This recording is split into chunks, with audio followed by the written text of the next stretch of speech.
हाथ और मशीन की ये जुगलबंदी इंसान की तकदीर तय करने में अहम भूमिका निभाती है और ये इनके अरमानों को पंख भी लगाती है। स्टार्टअप और स्टैंड अप इंडिया इन्हीं लोगों के लिए सरकार की तरफ से एक सौगात है। लेकिन क्या राह इतनी आसान है? चलिए आपको इस देश में उद्योग की दशा दिखाते हैं। स्मॉल स्केल इंडस्ट्री जो भी सरकार की उद्योग नीति पर काम कर रही है, उनका हाल भी जान लीजिए। लेबर लॉ को काफ़ी कुछ इम्प्रूव करने की ज़रूरत है।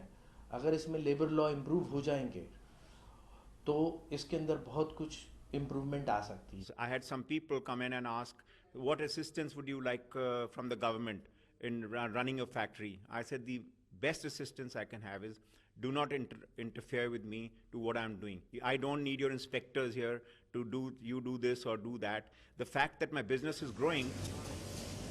स्टार्टअप और स्मॉल स्केल इंडस्ट्री में कोई ज्यादा बड़ा अंतर नहीं है, लेकिन इंडस्ट्री में बने रहने के लिए सरकार की नीतियों से आमना सामना करना भी आसान नहीं होता।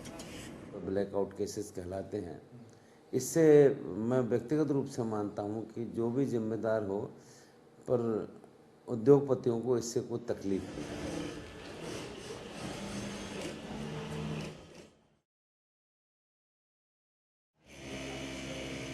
Stand up India, startup India, रोजगार से स्वरोजगार की तरफ बढ़ता ये कदम। सरकार की इस नई स्कीम से छोटे उद्यमी तो इसको मौके के तौर पर देख रहे हैं, लेकिन जो पहले से ही उद्योग कर रहे हैं उनको लगता है कि अभी इसके बारे में कुछ भी कहना जल्दबाजी होगी। वो ये देखना चाहते हैं कि सरकार इसको कैसे लागू करती है। लेकिन इस स्कीम का स्टेट गवर्नमेंट में अच्छा रिस्पॉन्स देखने को मिला है। पंजाब, कर्नाटक, राजस्थान, उत्तर प्रदेश, यहाँ इस स्कीम को हाथों हाथ लिया गया है। राज्य सरकार चाहती है कि हमारे स्किल्ड और अनस्किल्ड लेबर को इस स्कीम के तहत ट्रेन किया जाए और उनको छोटे उद्योगों में लगाया जाए। मदद राज्य सरकार की तरफ से होगी। पश्चिम बंगाल सरकार ने तो एक कदम आगे बढ़ाया और इस मद में 150 करोड़ रुपए का बजट भी तय कर दिया है। हालांकि स्मॉल स्केल इंडस्ट्री में स्टार्टअप को लेकर गजब उत्साह है, लेकिन इसे लागू कर पाना उनकी नजर में बहुत बड़ी चुनौती है।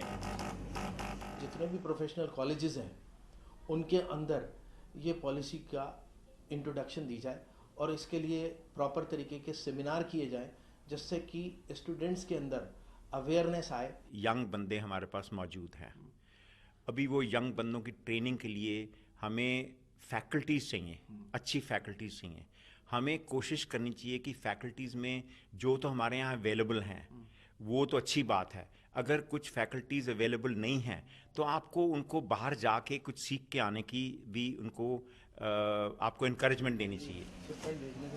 लेकिन federation of Indian chamber of commerce and industry और सरकार के मंत्री को इससे खासी उम्मीदें हैं।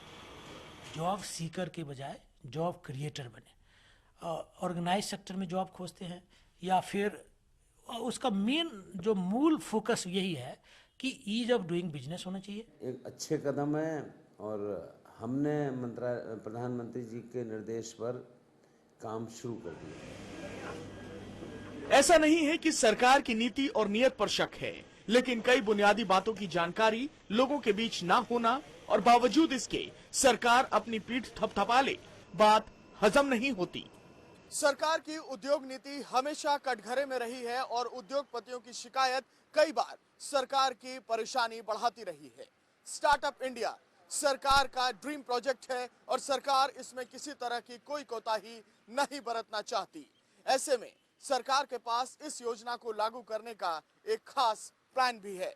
सरकार अपनी ही खाली पड़ी जमीनों पर इंस्टीट्यूट बनाएगी और उन इंस्टीट्यूट में उन उद्यमियों का प्रशिक्षण होगा जो स्वरोजगार की तरफ अपना कदम आगे बढ़ाना चाहते हैं।